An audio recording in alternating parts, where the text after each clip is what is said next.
Hi, my name is Abiola Adekoya, and I'm an under 40 CEO. The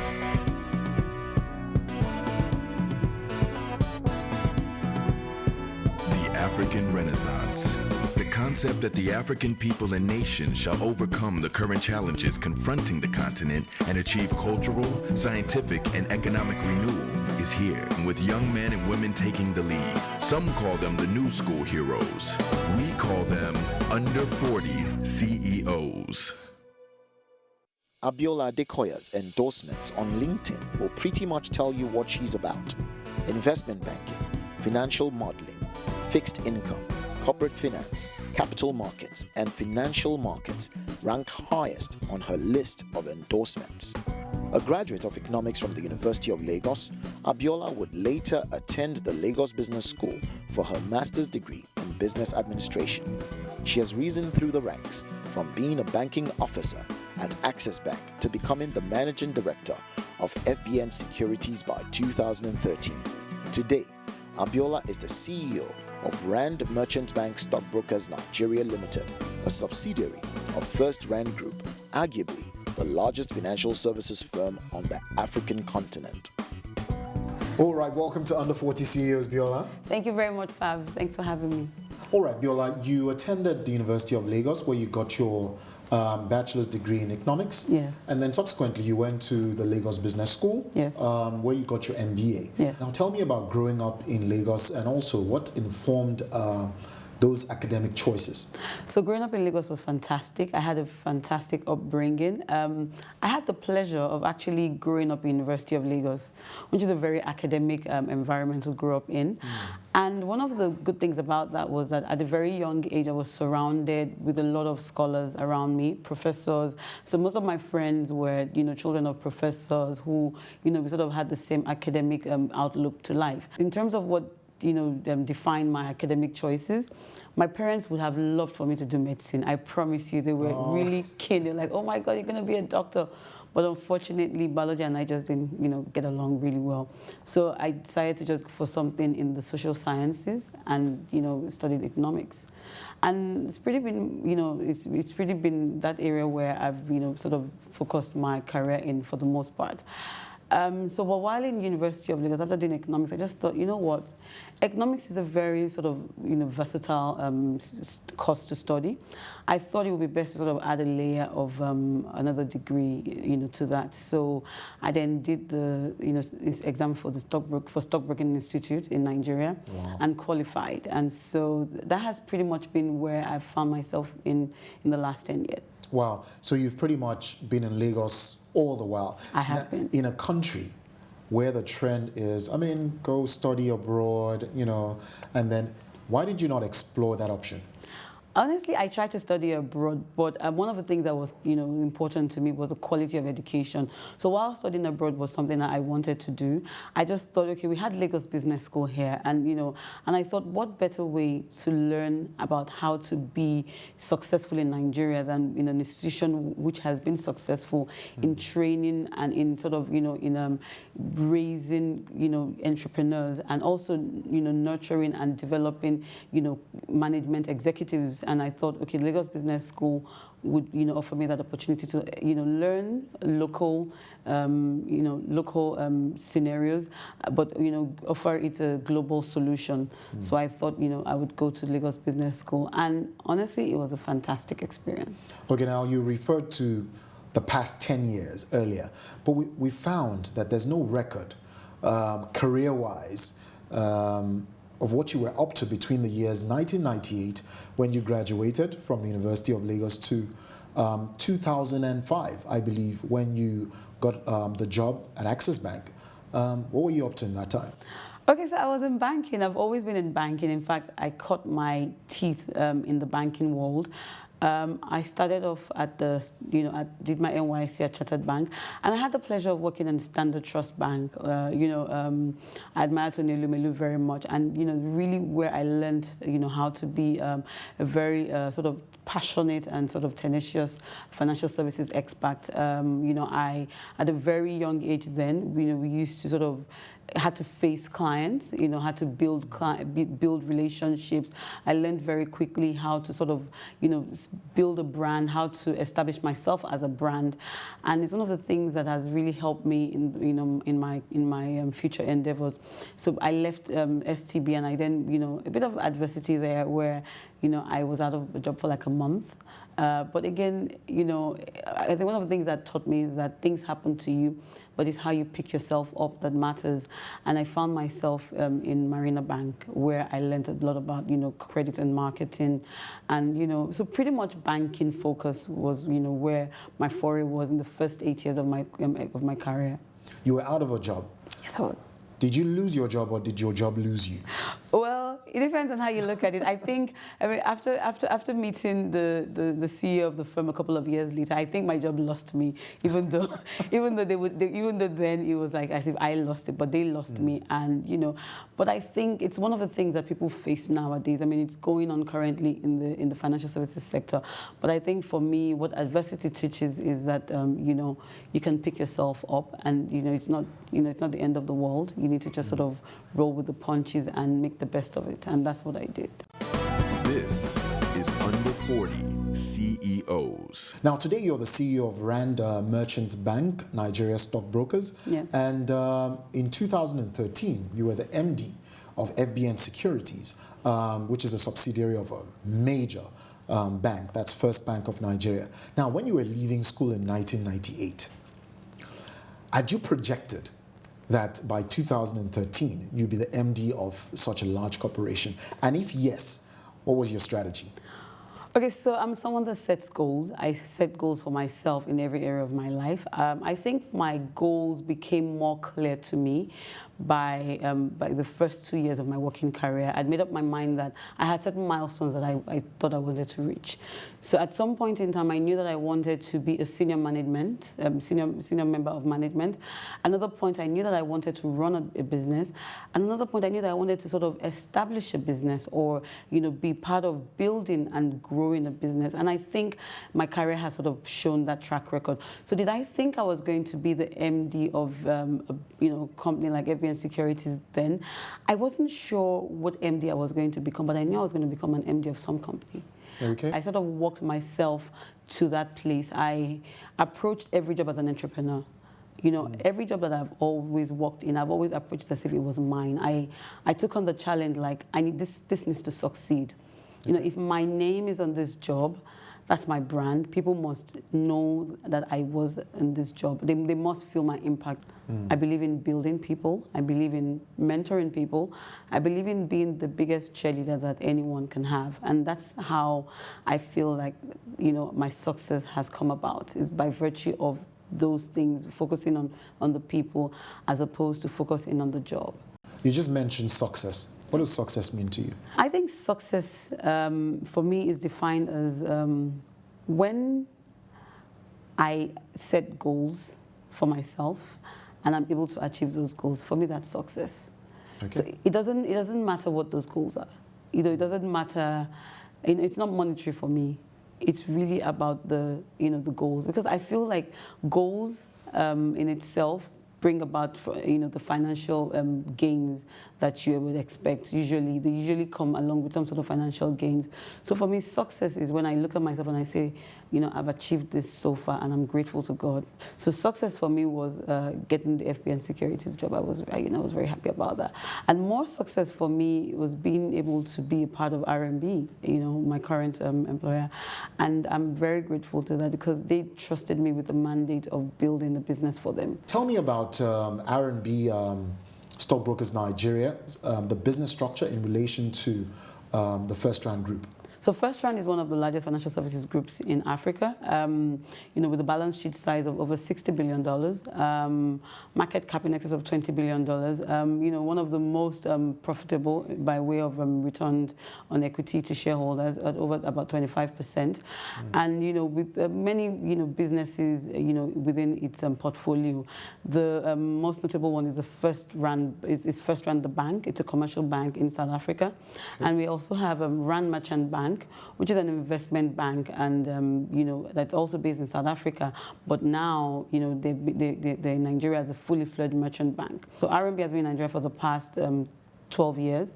We started off, you know, with a very small office as a correspondent office. Subsequently, we then moved, you know, into the merchant banking space. We got our license about 5 years ago. Now, in doing that, you know, it was important for the investment bank in Nigeria to have a distribution arm.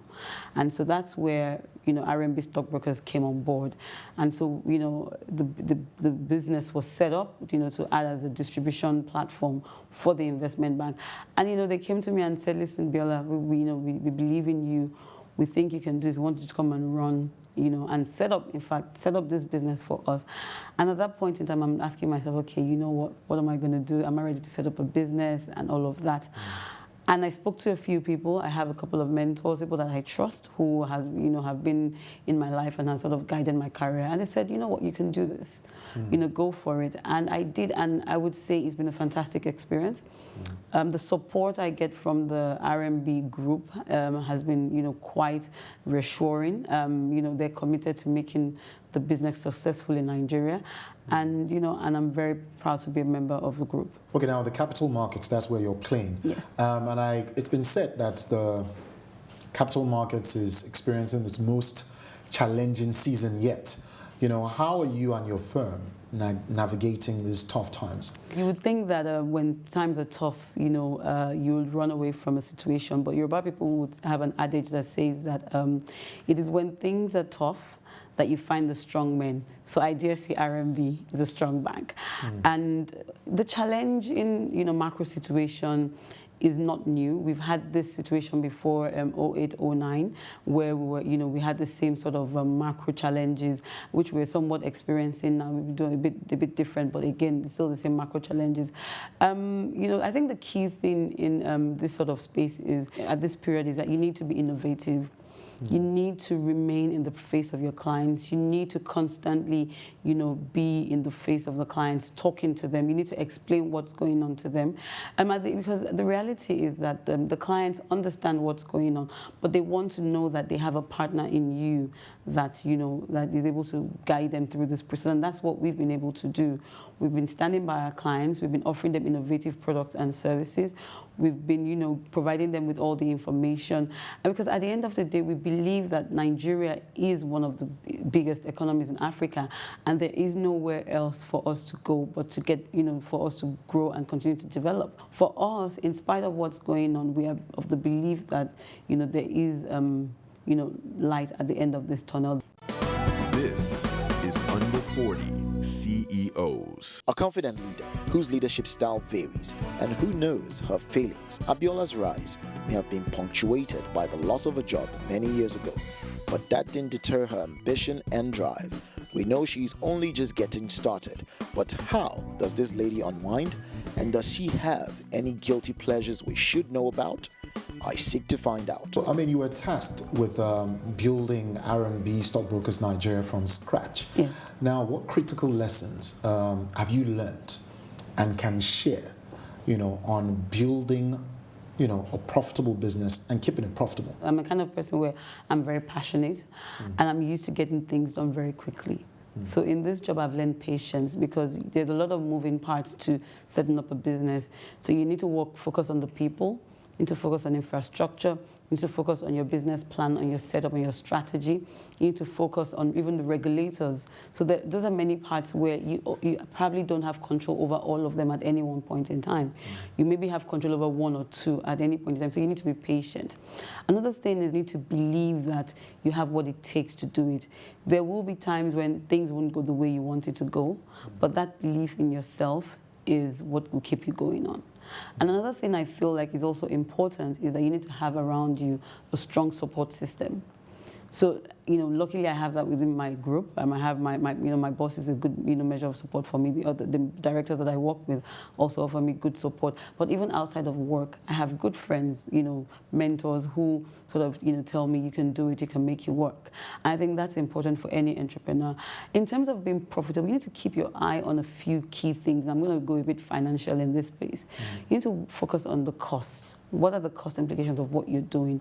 Do you have to have everything at this time Or can you space things out? Do you need to buy everything, or do you need to sort of start everything with all the tools and all the bells and whistles?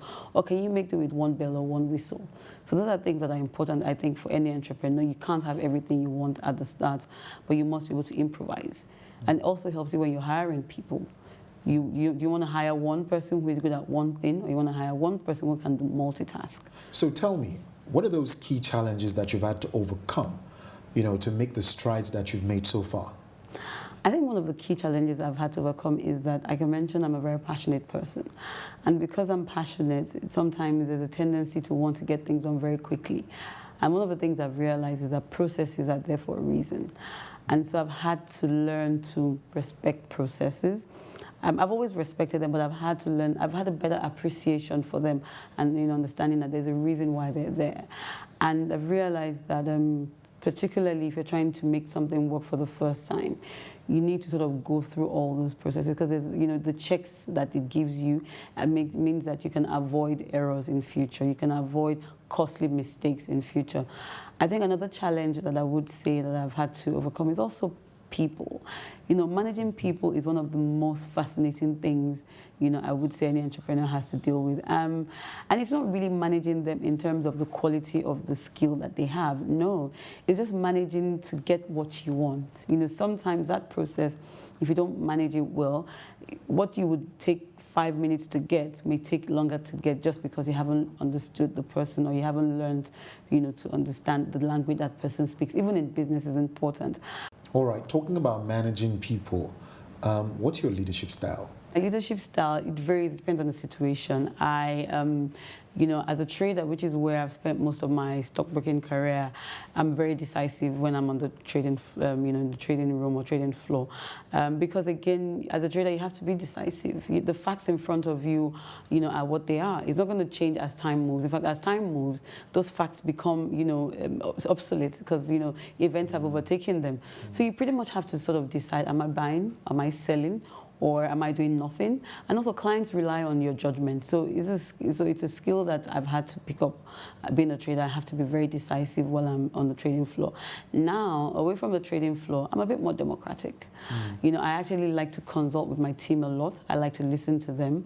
I do offer a lot of guidance. I approach leadership from a point of, I need to make you better for yourself, not for myself. And I say to them, be selfish about your goals. I'm going to help you achieve that. I'm selfish to the point I say, what do you want to achieve for yourself this year? Financially, personally, and how can I be of benefit to you? All right, so how important is delegation to you? If you'd asked me this question in early years of my career, I would have said, never, I can't delegate. I like to do things by myself. I feel like I can handle stuff by myself. But I learned a strong lesson in delegation. I had a colleague work with me who was very good at organizing stuff. She's very, very diligent. She sees things through to the end, which I'm not very good at. And I have to be honest with you. I've learned it over the years, but it's not my core strength. And so I needed to delegate to her, but I was afraid that if I delegate to her, she's going to take my job. But I learned very quickly that the hallmark of a good leader is when the leader can go out of the office and the business continues. And so I learned to delegate, and such that everywhere I've worked, I can go and leave, and the business does not crumble. That's amazing. Now, what would you say are the skill sets that a CEO definitely needs to acquire in managing people?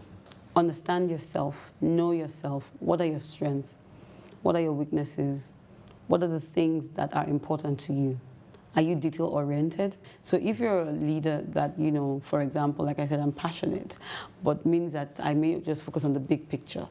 So I need people that are, very detail-oriented, who are, going to focus on, getting the task done.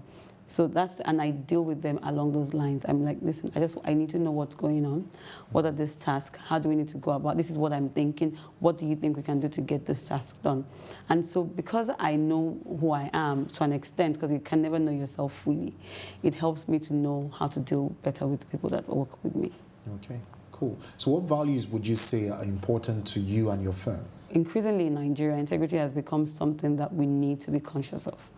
We see it every day, in the political scene, in the business environment. Integrity is key, and I think that's one thing that has become increasingly important to me as I go on, in my career. Another thing that I would say is also important is to be focused. What are you trying to achieve? What is your goal? What is your vision for yourself? Most importantly, that way then it ties into what is the vision for the organization. Are they aligned? And if they're aligned, then it makes it easier to move on. What are you passionate about as a leader? What drives you? What makes you wake up in the morning? Be innovative. I'm not the only stockbroker in Nigeria, but what makes me stand out is, what I bring to the table, innovation in terms of skills, innovation in terms of the services that we offer to clients. And I think those things are important because as the economy, changes, as the macro environment changes, it's only those that are able to be innovative that will continue to remain number one and remain at the top. How has travel and interacting with different cultures, shaped your person and added value to you? Well, I think what travel does is that travel exposes you to different, people. And I think it's been more important for me, particularly given that my firm is predominantly, is a South African firm. And so I have actually been able to interact with them, quite well because, again, I've had the opportunity to be exposed in various positions I've held with people of different nationalities. I've worked with both, I worked in the Russian firm for a bit. I've worked in a firm, we've had the British people, I deal with American, with foreign clients. And so that has also helped me, in understanding mannerisms, in understanding, cultural differences, also in understanding what is important to different sets of people. This is Under 40 CEOs. A confident leader whose leadership style varies and who knows her failings. Abiola's rise may have been punctuated by the loss of a job many years ago, but that didn't deter her ambition and drive. We know she's only just getting started, but how does this lady unwind? And does she have any guilty pleasures we should know about? I seek to find out. Now I have a few quick fire questions for you. Tell me. What do you love to eat? I'm a foodie at heart. I have an Instagram page called Foodie Waka, where I chronicle food that I eat around the world and also that I make by myself. I actually used to be a baker when I was in University of Lagos. Oh, wow. I did as a business, so I love food. Any food, I eat anything. How would you describe your style? Stylish and classic. What are your favorite brands to wear? Favorite brands to wear is Zara. Gosh, I love Zara. What CEOs do you currently look up to? I like Mrs. Adeshola. I like her a lot. I also like Mrs. Maureen Desalu. I admire her a lot. I've known her about her since she started her business. She owns Wristwatch. I really admire her a lot. Internationally, who do I look up to? I don't know. I would say I like Michelle Obama. Beautiful. What's your favorite car to drive? I haven't bought it yet, but it would be the BMW. Anything in the BMW range. So when I buy it, I'll let you know how it goes. Okay. What's your favorite travel destination? I love New York. Your favorite book of all time? Favorite book of all time would have to be The Lady, Her Love, and the Lord. And what book are you reading right now? Book I'm reading right now, I just finished reading Leaning by Sheryl Sandberg. And lastly, I would like to know, Abiola, what makes you happy? Family and friends. I am most happy in their company. Nice way to sign out. Thank you so much for coming on Thank you Under very 40 much, CEOs, Fab. Thank you Abiola. for having me. I had a blast. All right. My name is Abiola Adekoya, and you can be an Under 40 CEO too.